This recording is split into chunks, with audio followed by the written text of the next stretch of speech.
We're back, baby. Let's talk about Bullet Train.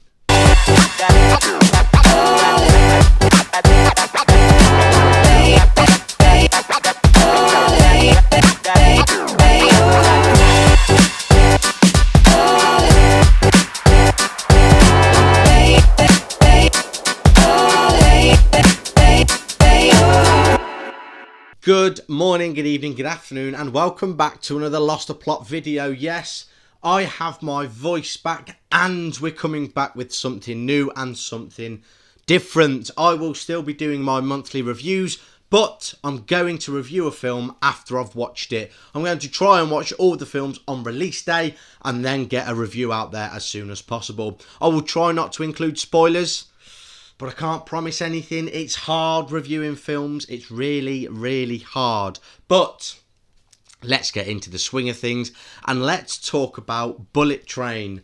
A little synopsis for this film is a bunch of assassins on a train going really, really fast, and they all become entangled within the same plot. It also involves swear words and death. Right, let's get into the review, shall we? I feel like everybody's seen the trailer to this. It's been pushed and pushed and pushed, and Sony Pictures have put a lot into the marketing. Every time I've gone to the cinema to watch anything, this has popped up for the last 6 months, if I'm being perfectly honest. And it's lived up with expectations, in my opinion.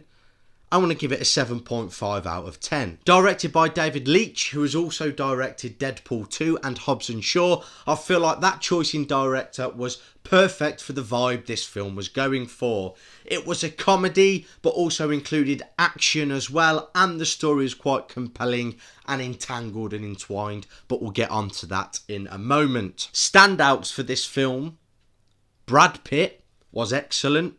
Joey King was also excellent, but the two best things about this film by an absolute country mile were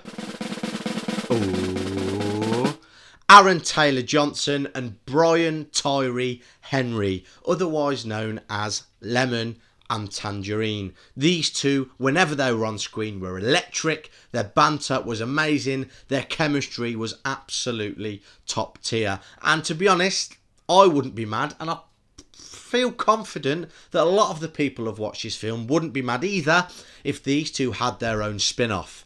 I'd pay money for it, happily. They were sensational. This film is fun, and these two embodied everything that this film was meant to be, as well as Brad Pitt and Joey King as well. It was fun and exciting. Don't get me wrong, it's not going to set the world alight, but the story's engaging, the story's compelling as well. Yes, there are times that it feels a little bit convoluted, and you could probably argue that it was half an hour too long, but the ending, the last half an hour, is brilliant. Loads of things happened, and it is just absolutely batshit, but it's brilliant. Really, really good. Linking to the characters as well, each character had its own individual take, which was refreshing. There was no two characters which felt similar or alike. Each character was allowed to flourish, was allowed to develop, and each had their own storyline, which was compelling. And if you look at the cast, yeah, there's 4 main ones. You could even argue 5, 6, 7, 8. But each were allowed to flourish and had their moment. It was really, really refreshing. But it also led to the plot being a little bit convoluted. There were a lot of stylistic choices made by David Leitch in this film, which I thought paid off. It had its own imprint, that it looked original, it looked fancy, and the cinematography was excellent. The choice of shots were good. Even the action sequences were compelling and entertaining. When you watch them, it was good. It was fun to watch. It was different. And the little comedic effects in there as well were really, really good. I didn't laugh at this film as much as I thought I would before it being a comedy, but I thought the genre matched the tone rather well. Because if this was a serious tone, I don't think it would have been as successful or as entertaining. But, as I've said, it was very good. It was very, very much enjoyable. I'd recommend to go and watch it. And that wraps up my video. A little review of Bullet Train, which was extremely entertaining, but also had its little negatives in there as well. But ultimately, a really fun film to watch. Go and watch it. You will enjoy the 2 hours that you are there. It's not going to set the world alight. It won't win millions of awards, but it's fun, it's engaging, and it's entertaining, which film should be. I hope you enjoyed that, something a little bit different.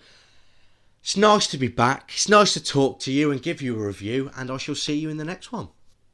Au revoir.